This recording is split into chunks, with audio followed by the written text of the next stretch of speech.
Hey everybody, this is Web Picker Skill coming to you with a review of the Sibodeer Professional USB Condenser Microphone. I'm actually using the mic right here. I've seen so many reviews where people talk about microphones but don't actually use them. Crazy, I know, but I actually want you to hear what this microphone sounds like, and here it is. Here's the sound of my voice.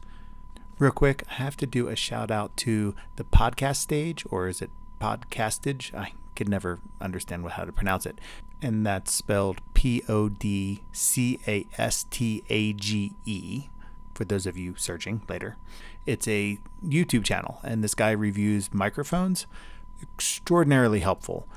He goes through a very methodical way of testing microphones. I found it really helpful in understanding how a microphone performs over the course of various things.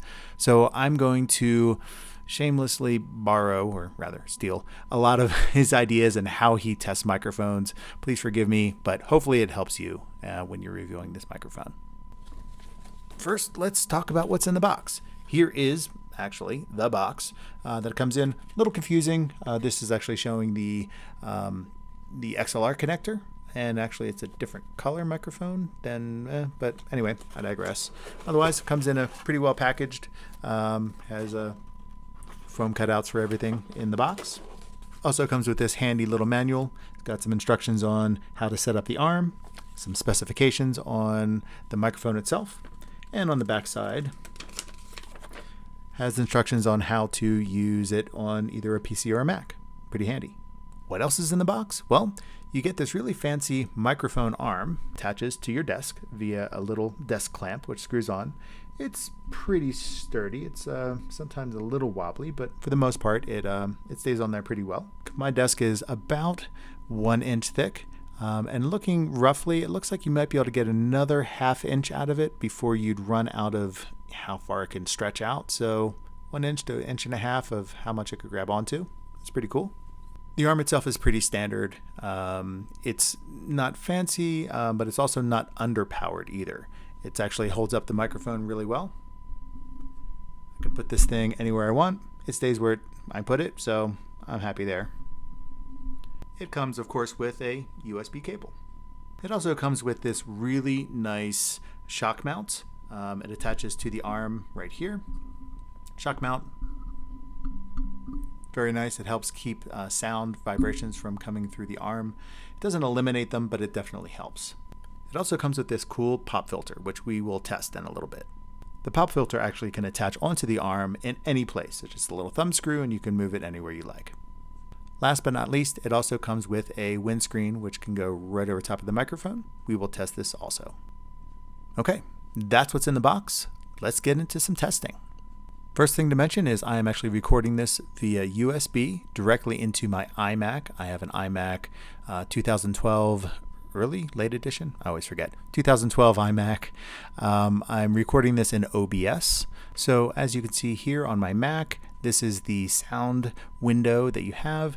And in here, I've got it set. It's not at 50%. It's not at 75%. It says 64%. This seems to be the sweet spot for what I found for this microphone. But let's try it real quick. This is me talking at 6 inches away at 50%. This is me talking about 6 inches away at 25%. And this is me talking about 6 inches away at 100%. I have a feeling that's not going to sound so good. So, for the remainder of these tests, we'll keep it between 50 and 75%. Okay? So the first thing I want to show you is the response when you speak into different sides of the microphone. This is designed to be spoken into from this direction only, and this is where the actual logo for the company is. But if we speak at 90-degree angle right now, this sounds maybe not as good. So you're not going to want to speak to it through this angle. Also, from the back. You don't want to speak at it from the back because this doesn't quite sound very good either. On stage, like singing, you don't want to sing to it this way.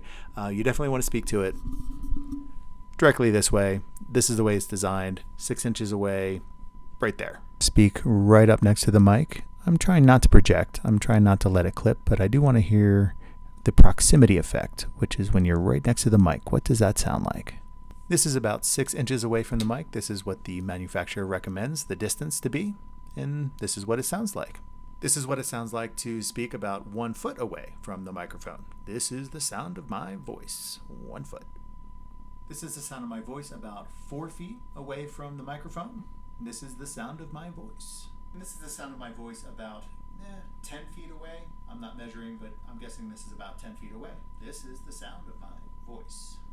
Next thing I want to look at is the noise floor. What happens when nobody is speaking? What does that sound like? Here's just some dead space for you to listen to.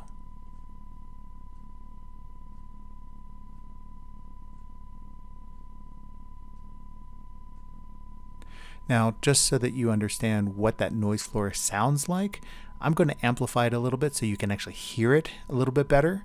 And this will actually reveal one of the fatal flaws, I believe, that's in this microphone. Here is the same thing, but just amplified a little bit more.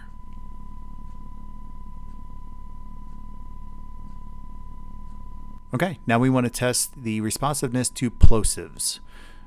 Please send pizza pronto. Please send pizza pronto. Okay, next, let's test it with the windscreen on. Please send pizza pronto. Please send pizza pronto. And finally, the same test, but using the pop filter that's provided with the kit. Please send pizza pronto. Please send pizza pronto. For all you gamers out there, you might be typing on the keyboard while you're playing or while you're talking, so this is what it sounds like when I'm typing and while I'm talking. This is a Microsoft Natural keyboard, so it's not a mechanical one, but you know. This is me tapping on the table with my fingertips. And of course, the sound is connected with the arm coming back to the microphone here. The final test I want to do is something compared to a more higher end microphone. So right now you're still hearing the Sibodeer microphone, but I also have over here, this one on this side, is the Audio-Technica 2035. This is a XLR based microphone. It's not USB, so it's XLR, which goes into a Mote2 M2 audio interface, which then goes into my Mac. It is set at about, the gain is set at about 12 o'clock, and it is using 48 volts of phantom power. So totally different setup, but just to get an idea of how this would compare to, this is $150 plus $180 for the audio interface. That pricing setup compared to this. So let's do some tests. Mary had a little lamb, her fleece was white as snow. Mary had a little lamb, her fleece was white as snow. Again, I'm going to get really close to the mic and see how this sounds. Again, I'm going to get really close to this mic and we're going to see how this sounds. And if I back off and I kind of use a little bit louder voice, this is what it sounds like now. And if I back off and I use a little bit louder voice, this is what it sounds like now. All right, so let's wrap this up. So overall, I think the kit is really nice, right? It's got the pop filter, it's got the windscreen, the arm, which mounts onto your desk, really nice. Even this little shock mount is really nice detail to have in a package like this. Obviously the plug and play, it worked on my Mac without any software being added. It also worked on a Windows 10 machine without any software added. So that was really nice. The sound quality itself is pretty good. It's got a nice mid to high range response. Not much in the bass end, but it does have a nice mid to high response. It's very clear, very crisp, as you can hear. And for that reason, I like it. But the one thing that I do have to say, and you can probably hear it in this recording, is there is actually a small noise happening underneath all of this recording. It's kind of like a sound, and it's down in the noise floor. You may not be able to hear it depending on what you're playing this video back on, but it is there. For that reason, I'm sorry, I cannot recommend this for professional use. It might be fine for maybe a podcast if you're not too worried about the audio quality. It might be okay if, for Zoom calls or for something like that, but it is in the audio signal and there's nothing you can do to get it out. I've tried to connect this in various ways. I've tried different settings, and there's nothing I can do to get that sound out of this microphone. At the end of the day, the deal killer for me is the noise floor and that pitch that just won't go away. So, sorry. Okay, that's all I've got for you today. Hopefully you enjoyed the review. This is tough, picking out a microphone and understanding what's the best that's out there and the price range that you're looking for. Hopefully this review will help you with that decision process. So thank you again for watching, and have a nice day.